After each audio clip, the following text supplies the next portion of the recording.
سلام زخبركم تعزتنا كمين سنحكم مباركس زين حجلكم بجلخو سناي مكتدال مجمر تاقن أرست زينا يونايتد إثيوبيا أبكتشن إسران كلتن اتزبز حسابات زموتلو جيج تواهيلو بنيام جرماي أفتر ديفرانس لعلا قلبو تواهيبو زلو تقدادا ماي يونايتد إثيوبيا أبكتشن إسران كلتن اتزبز حسابات زموتلو جيج تواهيلو أبز حلف عمت أمن العالم كابزقات مجيجتات ኣብ ሰሜን ኢትዮጵያ ዝተኻየደ ኩናት ዝለዓለ ቁፅሪ ሞት ከም ዝተመዝገበ ዝወፅ ሓድሽ ፀብፃብ ኣመልኪቱ ዓለም ለኻዊ ትካል ቁጠባን ሰላምን ኢንስቲትዩት ኦፍ ኢኮኖሚክስ ኤንድ ፒስ IEP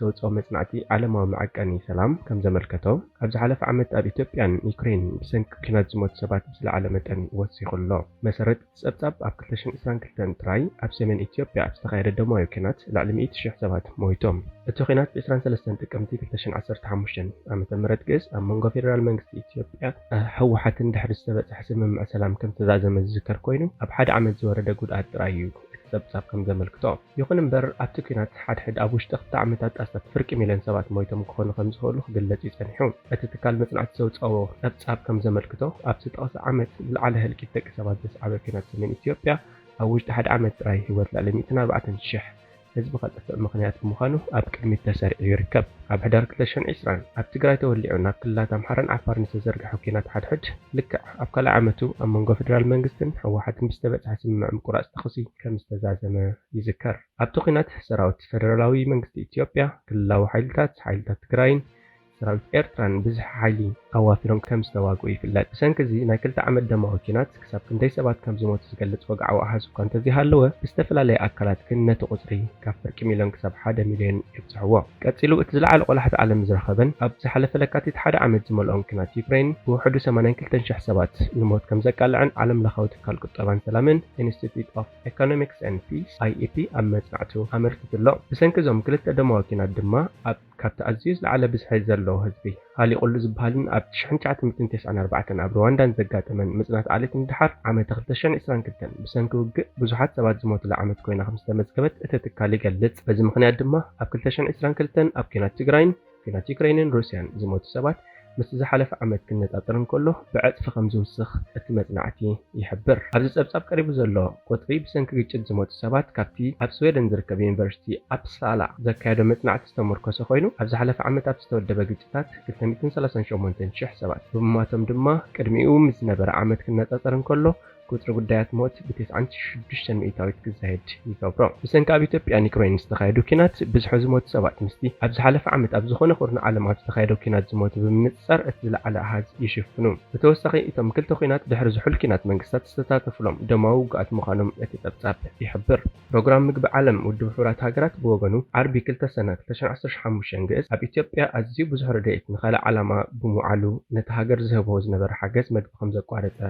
ወግዓዊ ገይሩ ዋና ፈጻሚት ቢሮ ፕሮግራም ምግቢ ዓለም ሲንዲ ማኬን እቲ ረድኤት ናብ ዘይመዓልኡ ብምጥቃም ፍጹም ቅቡል ኣይኮነን ክትብል ተቃውሞኣ ከም ዘስምዐት ይፍለጥ ቀዳም 3 ሰነ 2015 ግእዝ ድማ መንግስቲ ኢትዮጵያ ነቲ USAID ግብራዊ ዝገበሮ ውሳኔ ምቁራፅ ሰብኣዊ ሓገዝ ፖለቲካ እዩ ክብል ተቃውሞኡ ኣስሚዑ ሚኒስትሪ ቤት ጽሕፈት ኮሚኒኬሽን መንግስቲ ኢትዮጵያ ዶክተር ለገሰ ቱሉ ኣብ ዝሃቦ መግለጺ እቲ ስጉምቲ ጃምላዊ ምሳሌ ምዃኑ ብምሕባር በዚ መልክዕ ንምልዮናት ምቕጣዕ ፖለቲካዊ እምበር ሰብኣዊ ትሕዝቶ የብሉን ኢሎም ከም ዝኣምኑ ኣመልኪቱ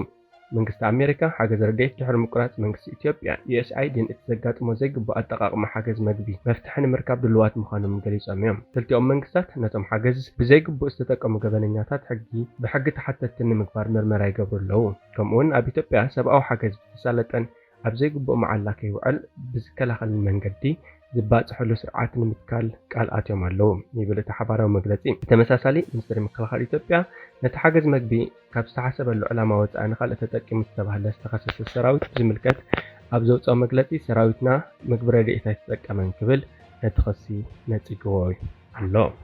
ቢንያም ግርማይ ኣፍተር ዲፍረንስ ልዕላ ቀለቦ ተዋሂቦ ዘሎ ተቀዳዳማይ ኣብ ታሪክ ቅድሚ ብሽክለታ ኤርትራ ብዓብዩ ኣብ ታሪክ ቅድሚ ብሽክለታ ኣፍሪካ ሓያለ ቅድሚ ሕጂ ተበፂሖም ዘይፈልጡ ዓወታት ብሽሙ ከመዝግብ ዝኽኣለ ተቀዳዳማይ ክኸውን በቒ ኣሎ ወዲ 23 ዓመት ቢንያም ግርማይ ኣብ ግራንድ ቱር ጂሮ ዲ ኢጣልያን መጀመርያ ግዜ ናይ መድረኽ ዓወት ዘመዝገበ ኣፍሪካዊ ተቀዳዳማይ ኣብ 2022 ኣብ ክላሲክ ውድድር ወቨልገን ቀዳማይ ብምውፃእ ናይ መጀመርታ ዓወት ዝኾነ ኣፍሪካዊ ተቀዳዳማይ ብኣዳላውቲ ላ ትሮፒካል ኣሚሳ ቢንጎ ንተኸታተልቲ 3 ዓመታት ዝበለፀ ተቀዳዳማይ ኣፍሪካ ዝተሰመየ እንኮ ኣፍሪካዊ ተቀዳዳማይ ተቀዳዳማይ እዩ እዘን ካልእን ክብርታት ምስባር እዩ ቢንያም ግርማይ ናብቲ ካብ 1 ክሳብ 23 ሓምለ መበል 110 ዓመቱ ዝካየድ ቱር ዲ ፍራንስ 2023 ንጋንቱ ቤልጂማዊት ክለብ ኢንተርማርሽ መሪሑ ንመጀመርታኡ ኣብቲ ውድድር ክሳተፍ ቢንያም ኣብቲ 23 ከምኡውን 25 ሰነ ኣብ ኤርትራ ዝተኻየደ ሻምፒዮን ኤርትራ ዝተሳተፈሉ ምክንያት ድማ ነዚ ውድድር ኣብ ጽዑቕ ልምምድ ስለ ዝርከብ ክኸውን ከም ዝኽእል ይግመት እዚ ከዓ ንቱር ዲ ፍራንስ ክሳብ ክንደይ ብዕቱብ ሒዙ ይዳለወሉ ከም ዘሎ ዘርኢ እዩ ቢንያም ኣብዚ እዋን እዚ ኣብ ዓለም ካብ ዘለዉ ቮላቺስታታት ምስቶም ኣዝዮም ተፈራሕቲ እዩ ተመዲቡ ዘሎ ኣብዚ ቀዳም ዝጅመር ቱር ዲ ፍራንስ ከዓ ካብተን 21 መድረኻት ሳልሲቲ ራብዒቲ ሻውዓይቲ ሻምነይቲ ዓስረይቲ መበል 11 12 18 19 ከምኡውን ኣብ መወዳእታ ትካየድ መበል 21 መድረኽን ኣብ ጎላግልን ሓውሲ ጎላግልን ዝዛዘማ መድረኽ ኮይነን ቢንያም ክዕወተለን ልዑል ግምት ተዋሂብዎን ዘሎ እየን ብፍላይ ሳልሰይቲ ራብዒቲ ሻውዓይቲ መበል 11 መበል 19 ከምኡውን ዛዛሚት መድረኻተን ቢንያም ዝያዳ ዝመጭ መድረኻት ምዃነን እየን ዝግለጻ ቢንያም ንቱር ዲ ፍራንስ ዝገብሮ ዘሎ ምድላዋት ኣመልኪቱ ምስ ኢሮስፖርት ኣብ ዝገበሮ ቃለ መጠይቕ ሓቂ ክዛረብ እንተኾይነ ንእሽተይን ከለኹ ኣብ ቱር ዲ ፍራንስ ክወዳደር እየ ዝብል ሕልሚ ኣይነበረንን ምክንያቱ እቲ ውድድር ንኤውሮጳውያንን ንጻዕዱን ጥራይ ዝተሓዘ ኮይኑ ይስምዓኒ ነይሩ ዳንኤል ተክለሃይማኖትን ምርሃዊ ቅዱስን 2015 ምዃኑ ኣብ ቱር ዲ ፍራንስ ዝተወዳደሩ ቀዳሞት ጸላምቲ ኣፍሪቃውያን ምስ ኮኑ ግን ኣነ እውን ክበጽሖ ኣለኒ ዝብል ሓሳብ ሓዲሩኒ ይብል ኣብ ታሪኽ ቱር ዲ ፍራንስ 3 ኤርትራውያን ተቐዳደምቲ እዮም ክወዳደሩ ክኢሎም ዘለዉ ዳንኤል ተክለሃይማኖት 2015 2016 መርሃዊ ቅዱስ 2015 ናትናኤል ብርሃነ ከዓ ኣብ 2016 ከምኡውን ኣብ 2019 ዳንኤል ተክለሃይማኖት ኣብ ክልተ መድረኻት ሻውዓይ ኮይኑ ዝኣተወ እቲ ዝበለጠ ጸለምቲ ኣፍሪቃውያን ተቐዳደምቲ ቱር ዲ ፍራንስ ዘመዝገበ ውፅኢት እዩ በዚ ከዓ ዳንኤል ኣብ ታሪኽ እቲ ውድድር ናይ ክብሪ ማልያ ክለብስ ዝኽእል ኣፍሪቃዊ ተቐዳዳማይ እዩ ዳንኤል ኣብ 2015 ማልያ ኣንበሳ ዓቕብ ተኸዲኑ ኣብ መጀመርታ 3 መድረኻት ክጻወት ክኢሉ እዩ መርሃዊ ቅዱስ እውን ኣብ 2015 ምስ ዳንኤል ተክለሃይማኖት ብምዃን ነታ የመጀመርያ ግዜ ኣብ ቱር ዲ ፍራንስ ተቐዳዳማ ኣፍሪቃዊ ተቐዳዳማይ ክኸውን ክኢሉ እዩ ክልተ ግዜ ቻምፒዮን ኤርትራ ዝኾነ መርሃዊ ቅዱስ እቲ ዝበዝሐ ማለት 9 ግዜ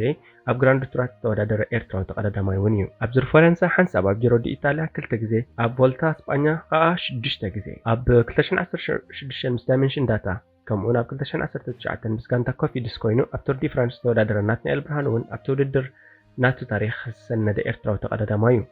ናትናኤል ኣብ 2019 ኣብ ቱር ዲ ፍራንስ ኣብ ሓደ መድረኽ ብዝረኣዮ ድንቂ ብቕዓት ናይቲ መድረኽ ዝበለጸ ምፍኽኻር ዝረኣየ ተቐዳዳማይ ተባሂሉ ክሽለም ክኢሉ እዩ ናትናኤል ኣብ ዙር ፈረንሳ 2 ግዜ ኣብ ጂሮ ኢጣልያ 3 ግዜ ኣብ ቮልታ እስጳኛ ከዓ 3 ግዜ ብምውድዳር ንምርሃዊ ተኸቲሉ ኣብ ግራንድ ቱራት ዝበዝሐ ዝተሳተፈ ካልኣይ ኤርትራዊ ተቐዳዳማይ እዩ ቢንያም ከዓ ነዚ ሰንሰለት እዚ ንምቕጻልን ካብኡ ዝበለፅ ውፅኢት ከመዝግብ ምዃኑን እዩ ብኣግኡ ግምት ተዋሂቦ ኣቓልቦ ማዕከናት ዜና ሲሕቡ ዝርከብ ቢንያም ምስ ኢሮስፖርት ኣብ ዝገበሮ ቃለ መሕትት ንዝሓለፈ ታሪክ ምልስ ኢልና እንተርኢናዮ ኣብ ዓበይቲ ውድድራት ዝዕወቱ ጸለምቲ ኣፍሪቃውያን ኣይነበሩን ንሳተፍ ጥራይና ነርና ሕጂ ግን ኣብ ክላሲክን ኣብ ወርልድ ቱርን ዓወታት ይምዝገብ ኣሎ እዚ ከዓ ኣዝዩ ዘሕብረኒ ካልእ ታሪክ ንክሰርሕ እውን ኣዝዩ ዘተባብዓኒ ኢሉ ኣብ ኣፍሪቃ ኣብ ዝተፈላለየ ሃገራት ብዙሓት ንኣሽቱ ተቐዳደምቲ ኣለዉ ኣብ ማእከሎም ዝመጽእ ኣብ ዓቢ ውድድራት ዓወት ከመዝግብ ክርእዩ ከለዉ ክበጽሕዎ ከም ዝኽእሉ ዘባራትዕ እዩ ልክዕ ከምቲ ዳንኤል ተክለሃይማኖት ንዓይ ኣብነት ዝኾነኒ ኣነ ከዓ ንኻልኦት ንኣሽቱ ኣፍሪቃውያን ኣብነት ክኸውን ተስፋ ገብር ኢሉ ኣብዚ ንመበል 110 ግዜ ዝካየድ ቱር ዲ ፍራንስ 22 ጋንታታት ነፍሲ ወከፍን 8 ተቐዳደምቲ ሒዘን ብድምር 176 ተቐዳደምቲ ከወዳድራ እየን ካብዚኦም ክልተ ጥራዮም ኣፍሪቃውያን ቢንያም ግርማይን ደቡብ ኣፍሪቃዊ ሉዊስ መንፌርሰን ቢንያም እቲ እንኮ ጸሊም ኣፍሪቃዊ ተቐዳደምቲ ኣብ መንጎ ንክልተ መዓልታት ጥራይ ብምዕራፍ ካብ 1 ክሳብ 23 ሓምለ ን21 መድረኻት ምሽፋን 3404 ኪሎ ሜትር ክዝውር እዮም ቢንያም ነታ ብነጥቢ ትውሃብ ማልያ ክዕወተላ ከም ዝኽእል ግምታት ዝውሃብ ዘሎ ምስኡ ከዓ ማርክ ካቨንዲሽ ማቴው ቫንደርፑል ካሊብ ኢዋን ወንት ቫን ኣርት ማድስ ፔደርሰን ክሪስቶፍ ላፖርተን ክዕወቱ ግምታት ተዋሂቡሎ ቢንያም ከምቲ ኣብ ዝሓለፈ ዓመታት ዘይድፈር ዝመስል ዝነበረ ዓወታት ዝተገናጸፈ ኣብ ቱር ዲ ፍራንስ ሓድሽ ታሪክ ዶ የመዝግብ ይኸውን ኣብ ዝብል እቶም ዕሉላት ኣፍቀርቲ ብሽክለታ ዝኾኑ ኤርትራውያን እቶም ብቢንያም ጥራይ ተወኪሎም ዘለዉ ጸለምቲ ኣፍሪቃውያን ብዓብዩ ከዓ ኩሎም ኣፍቀርቲ ቅድድም ብሽክለታ ብሃንቀውታ ዝጽበይዎ ዘለዉ እዩ ዘርቂ መግበረ ዴኤትን ምቁራጽ ቀረብን ካበይ ናበይ ቀርኒ ኣፍሪካ ኣብ ዝሓለፉ 40 ዓመታት ተራእዩ ዘይፈልጥ ድርቂ ኣጋጢሞ ኣሎ ኣብ ሰሜን ኢትዮጵያ እውን ንክልተ ዓመታት ዝጸንሐ ደማዊ ኪናትን ግጭታትን ተፈጢሩ ነይሩ ድምር ናይ ክልቲኦም ክስተታት ድማ ልዕሊ 20 ሚልዮን ኢትዮጵያውያን ተጸቢቲ ህጹጽ ረድኤት ኮይኖም ኣለዉ ዝተፈላለዩ ዓለም ለኻዊ ትካላት ከም ዝሕብርዎ ኣብታ ማእከለይቲ ኩናት ዝነበረት ክልል ትግራይ ልዕሊ 900 ነበርቲ ሓገዝ ምግቢ የድልዮም ነቲ ጸገም ንምፍታሕ ድማ ትካላት ረድኤት ኢዶም ንሓገዝ ከም ዝዘርግሑ ይፍለጥ ኣሜሪካ ንኢትዮጵያ ሓገዝ ምግቢ ካብ ዝህባ ሃገራት ብቐዳምነት እትስራዕ እያ ነዚ ከዓ ብናይ ገዛእ ርእሳ ትካል ረድኤት USAIDን ሕብረት ሃገራትን ኣቢላ ተፈጽሞም እዘን ናይ ረድኤት ትካላት ግን ነቲ ዘቕርብኦ ዝነበረ ሓገዝ ምግብን ካልእን ኣቋሪፀን ኣለዋ ብሓሙስ 1 ሰነ 2015 ግእስ ዓመተ ምህረት ዓለም ለኻዊ ትካላት ልምዓት ኣሜሪካ USAID ንኢትዮጵያ ዝህቦ ዝነበረ ሓገዝ ምግቢ ካብ ኣፍ ተጠቀምቲ እናተመንጠለ ንኻልእ ዕላማት ለዝውዕል ከቋርጾ ከም ዝወሰነ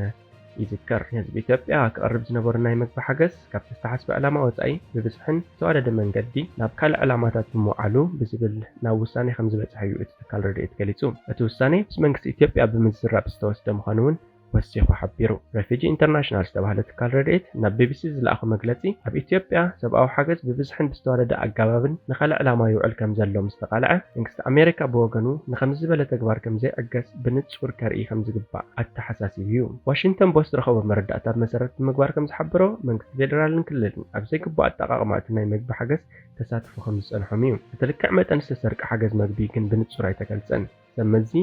ነቲ ሓገዝ ካብ ኣብቲ ተጠቀምቲ መንዚዖም ንወተሃደራትን ተጋደልቲ ነበርን ሂቦሞ ካብዚ ሓሊፉ ናብ ካልኦት ሃገራት ናብ ዝለኣኸ ፋብሪካታት ሓርጭ ብግልፂ ከም ዝሸጡ ብምርመራ USAID ከም ዝተረጋገፀ እቲ ሓበሬታ ኣመልኪቱ ኣሎ። እቲ መርማሪ ጉጅለ ኣብ 9 ክልላት ኢትዮጵያ ኣብ ዝርከባ 63 ፋብሪካታት ሓርጭ ዑደት ብምክያድ ኣብ 7 ክልላት ብርክት ዝበለ ሓገዝ ስርናይ ንዘይተሓስበሉ ዕላማ ከም ዝውዕለ ኣፍሊጡ። ካብ ኣሜሪካ፣ ዩክሬን፣ ጃፓንን ፈረንሳን ንፕሮግራም ምግቢ ዓለም ውድብ ሕብራት ሃገራት ዝተለገሰ ምግቢ ከም ዝተሰርቀ እውን እቲ ጸብጻብ ጠቒሱ። ኩሎም ነቲ ናይ ረድኤት ምግቢ ዝሰዱ ለገስቲ እውን ነቲ መስርሕ ኣደላ መሊሶም ከገምግሙ ጻውዒት ቀሪቡሎ። ራይ ክቡራት ተዓዘብትና ሎሚ ኣንተ ሒዝና ዝነበርና ዜና ኣብዚ ምስ ፍጸም ስለምክትታልኩም ኣዝና ኢና ነመስግን። ሰላም።